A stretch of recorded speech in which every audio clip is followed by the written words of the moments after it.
Yes, ma'am. Hello, Dr. Sebi. Hello. Thank you for coming to see us today. This information that you're giving us is so wonderful. I have two questions.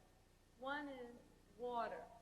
We have there's so many different waters and on the market. What is the best way for us to drink our water? You know, it's difficult for me to tell you what water in America. In Honduras, I drink thermal water. It comes out of the ground at 200 degrees Fahrenheit, sometime at 210, little above boiling point, which the boiling point is 212, right? But it comes up at 200, which is purified. Anything that comes out of the ground at 90 and above is purified by nature. In America, when I'm in America, I try to look carefully and see that I drink spring water. Spring water, not distilled water. Distilled water has a pH of 7. Has a pH of 7, which is neutral.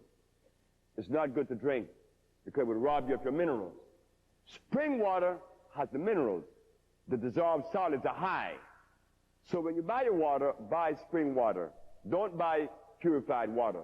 Spring water.